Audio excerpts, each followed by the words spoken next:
बिस्मिल्लाहिर्रहमानिर्रहीम अस्सलामु अलैकुम नाज़रीन, आपका मेज़बान सैयद दानियाल आपकी खिदमत में हाजिर है। नाज़रीन, आज मैं मौजूद हूँ बाज़ाराबाद तारिक रोड पे। नाज़रीन, मैं आज आपको तारिक रोड के मनाज़िर दिखाऊंगा। ये वही तारिक रोड है जहाँ 80 करोड़ रुपये की लागत से जो है वो रोड तामीर किया गया था। 5 साल पहले सिंध गवर्नमेंट ने 80 करोड़ रुपया इस रोड पर लगाया, तारिक रोड पर, और आज ये रोड खस्ता हाली का शिकार है। यहाँ पर ट्रैफिक जाम रहता है, यहाँ पर लोग एम्बुलेंस की जो है गुजरगाहें, जो एम्बुलेंस को गुजरने में मुश्किलात का सामना होता है। बच्चे स्कूल जाते हैं तो उनकी वैनें जो हैं वो काफ़ी देर जो है घंटा भर जो है वो ट्रैफिक में जाम रहती है। आइए आपको रोड के मनाजिर भी दिखाते हैं और आवाम की गुफ्तगू सुनाते हैं कि आवाम का क्या कहना है। 80 करोड़ अगर ये रोडों पे लगा रहे हैं तो ये सिंध का क्या होगा। जो देहात में लोग रह रहे हैं, अभी जो पानी आया है, दुनिया में इतना पानी आता है साफ़ हो जाता है, हमारे यहाँ एक दिन की बारिश भी जो है ना डुबा देती है। सिंध का तो ये हाल है कि हुकूमत नाम की कोई चीज़ ही नहीं है, कुछ भी जो है ना।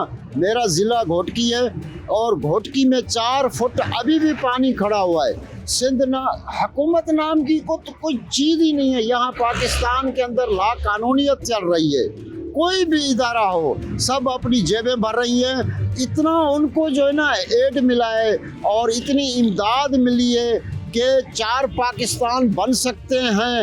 वर्ल्ड बैंक ने कराची के तो ये हालात हैं कि जगह जगह कचरा और रोडें टूटी हुई हैं। ये बादराबाद तारिक रोड, हत्ता तक के डिफेंस में भी रोडों का सख्ता हाल है। तो हम गरीब बंदे क्या कर सकते हैं। हुकूमत तो अपने जेबें भर रही है, चाहे सिंध की हुकूमत हो, चाहे पंजाब की हो, चाहे इस्लामाबाद की हो, और चाहे खैबर पख्तूनख्वा, बलूचिस्तान, तो सारा डूब गया। सर मैं कहता हूँ कि ये जो अयाशा करते हैं ना हुक्मरान हमारे, और यहाँ पाकिस्तान में हुकूमत किसी और की होती है और बिठाया किसी और को होता है। फिर बाहर से बंदे लेकर आकर बिठाते हैं बंदों को।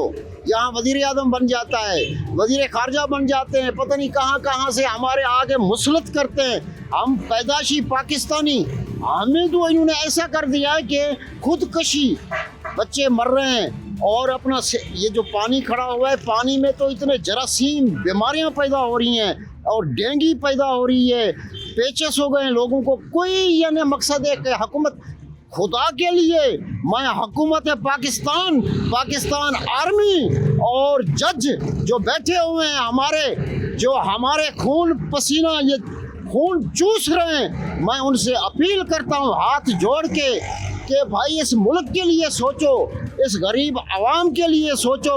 एसीयू से निकलो, लैंड क्लोजरें, मार्संडीज, एक बंगला खरीदते हो फिर दूसरा बंगला खरीदते हो, पता नहीं किस किस मुल्कों में, इस्लामाबाद में।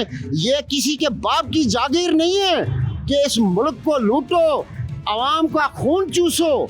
ये हम सब का पाकिस्तान है, हम सब का मुल्क के, हम भी इस मुल्क के पैदाशी हैं, इसमें रह रहे हैं, हम जीना चाहते हैं, हमें खुदारा जीने दो, हमारी हेल्प करो। सिंध डूब गया है, खैबर पख्तूनख्वा डूब गया है, बलूचिस्तान डूब गया है। आप अपनी अयाशियों में लगे हुए हो, आपको पैसा मिला है, आप आओ, गरीबों की मदद करो। मेरे खुद सर 2 मकान थे, मेरे 2 मकान गिर गए, मेरा माल मर गया। मेरी जो फैमिली है अपने मामू के घर पे बैठी है।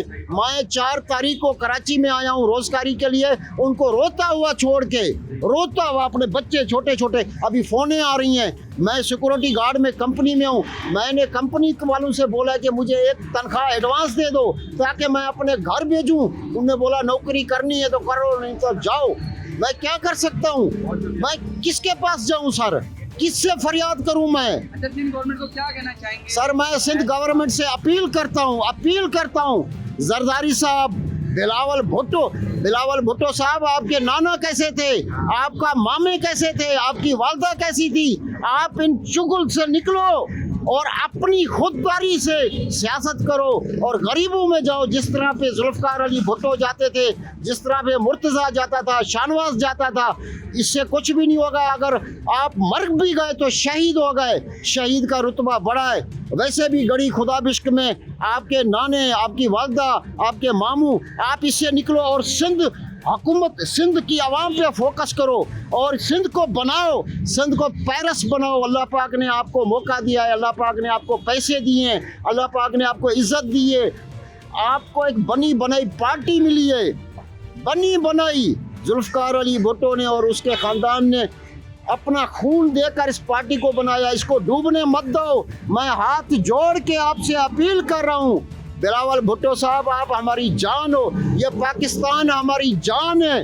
हम अगर बाहर भी जाएंगे तो हम पाकिस्तानी उड़ाए जाएंगे, पाकिस्तान से पहचान होगी, ये पाकिस्तान मेरी जान है। आप 80 करोड़ की बात कर रहे हैं, अगर यहाँ पर 50 लाख भी लग जाते ना तो ये रोड VIP हो जाता, कराची हो जाता पेरिस।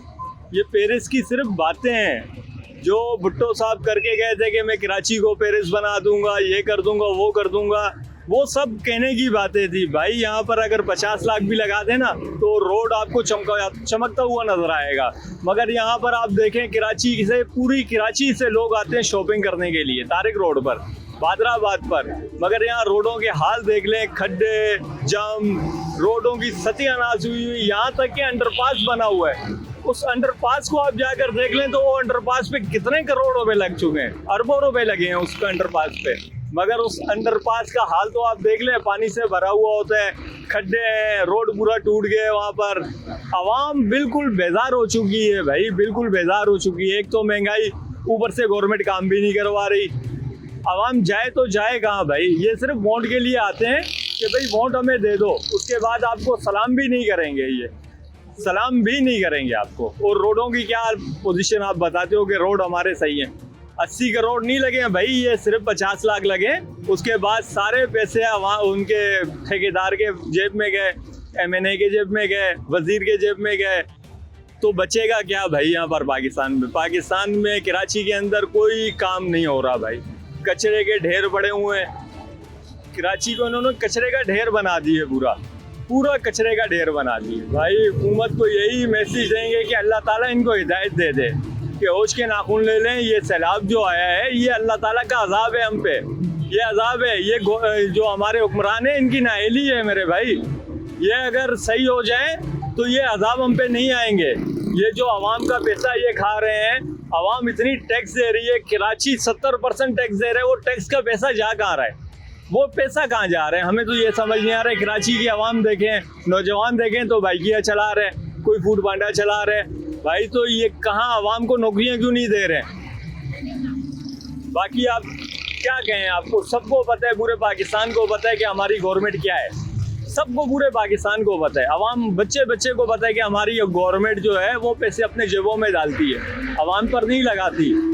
अब बाहर मुल्क में पेट्रोल के रेट कम हो गए हैं, तो यहाँ क्यों नहीं हो रहे हैं पेट्रोल के रेट कम?